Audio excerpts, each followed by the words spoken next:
Man, look how gorgeous this is. No. I'm not talking about this guy right here. I'm talking about all the trees and the scenery. So I'm out riding a little ride called the Alpine Loop here in Utah, and I had to pull over at this spot when I saw all these quaky trees. They're quaking aspens. I grew up in the mountains. My dad would take us up and we'd go pick a little seedling and we'd plant it in the yard and watch it grow, and that'd be our tree. We each had our own little tree, and every home that we've lived in, my dad always would plant quakies, and I've learned to love them. Got a couple at my own house. But anyway, want to pull over and talk a little bit.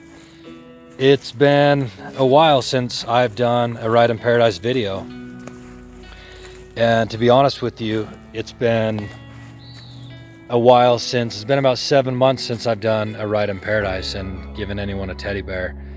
It's the longest break that I've taken in almost 8 years doing this. I typically do one to several a month, and I haven't done one in 7 months. And I kind of have felt like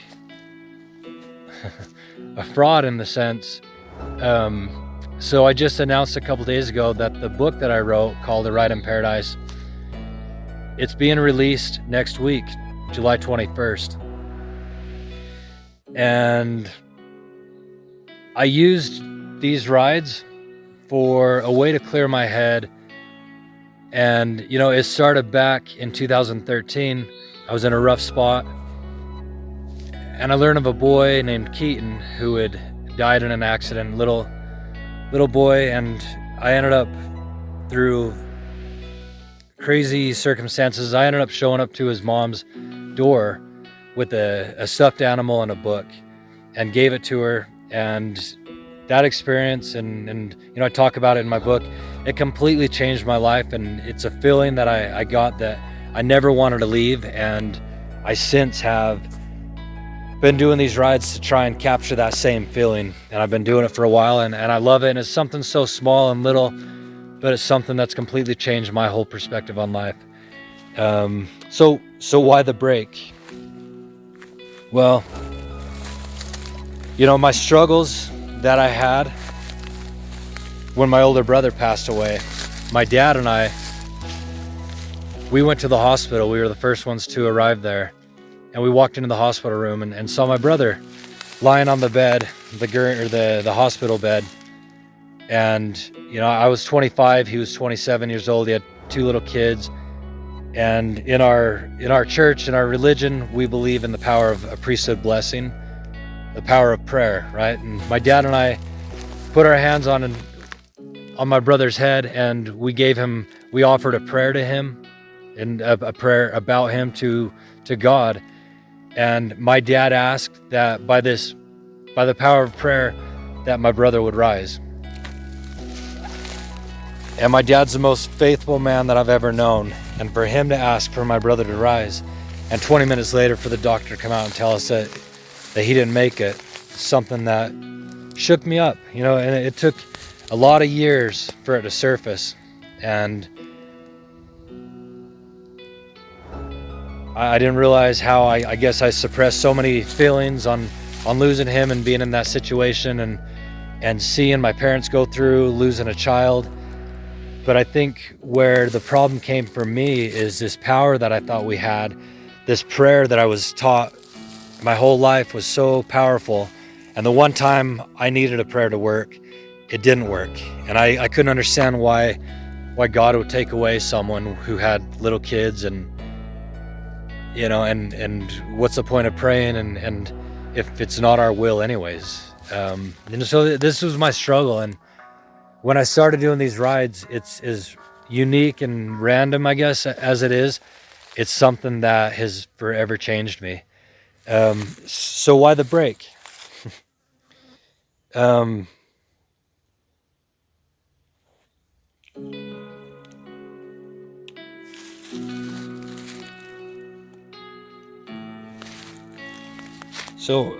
Almost, I'm gonna put these back on.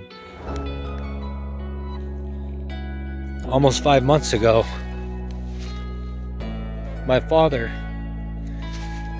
who offered this prayer about my brother, the man that I've looked up to my whole life. He passed away. And I just haven't been able to do a ride for anybody else because I wanted to do one for my own family, for my dad. And I haven't been able to. I haven't been able to bring myself to it. I don't know if it was the finality of it or what, but I just haven't been able to do it until recently. I just met my brother Tyler, and I met Carrie and Mike and my mom earlier, and I just dropped off a bear, a little teeny bear that it's actually a bear that's been on the handlebars of my motorcycle. I made one of these little bears for my dad after he passed, and I put a U of U bandana on it, University of Utah Utes. It's our favorite football team. And I put this in the casket when we buried him. Not that my dad loved teddy bears or that a grown man, a son, wanted to give his father a teddy bear, but for all these years, me gifting teddy bears to people has been something that, it's been something that's helped me so much, and I hope it's helped other people when they've received them. But I saw it on a different end. My wife pointed this out to me. The last month of my father's life, he had battled melanoma cancer for 11 years. He had brain surgeries 3 times. He had 15 different surgeries, having it cut out. And this last year, he had 5 brain tumors that were inoperable, and it just took over his body. And so we had about 6 months with him where we knew, blessed to have that time to say goodbye to him, to leave nothing unsaid, and to have that time, and most importantly, to have some of the most tender moments of my life serving him. And as his body started losing function, we were able to serve my dad, to help him out of bed, to help feed him, to get him out of his wheelchair, to do things, very sacred things for my dad. Things I'll never ever forget. And one of those things, as we lifted him out of the wheelchair, us Behle boys think we're tough, and we've never been huge huggers.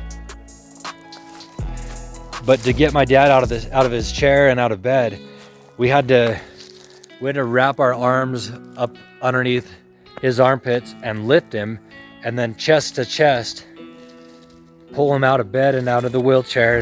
And we started to cherish these. We called them bear hugs.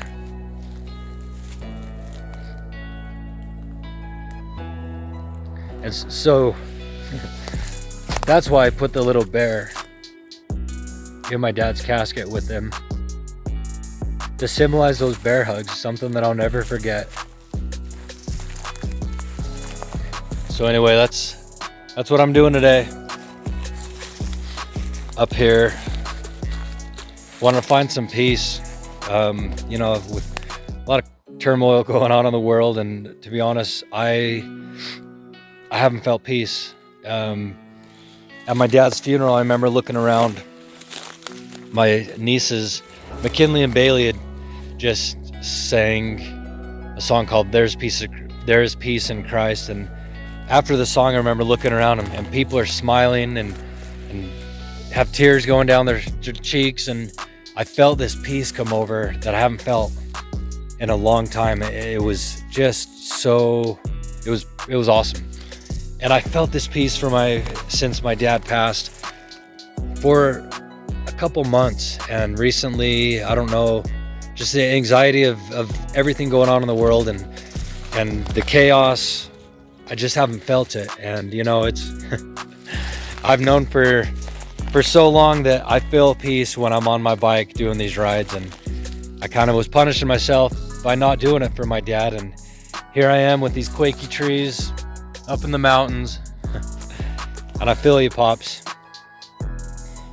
You know, my parents were married 45, just under 45 years, but and it's hard watching my mom right now figure out life without my dad.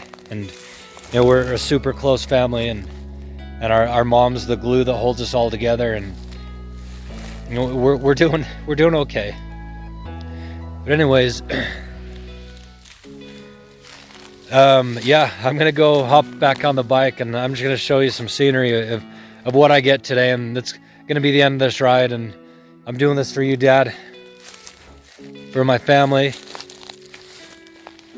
I love you guys. I love the support of all of you, people that I've met in the last little bit doing this. Thank you.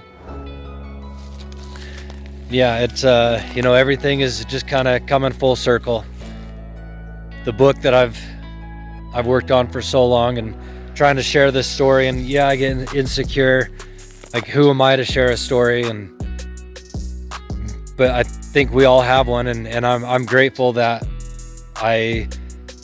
God's given me a voice that I can share. And I hope if you end up reading it, I hope you can get something out of it. So anyway, Ride in Paradise, Dad, love you.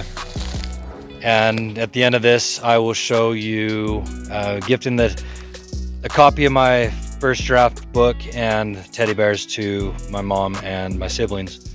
So anyway, hope you guys are having a beautiful day. Life is good.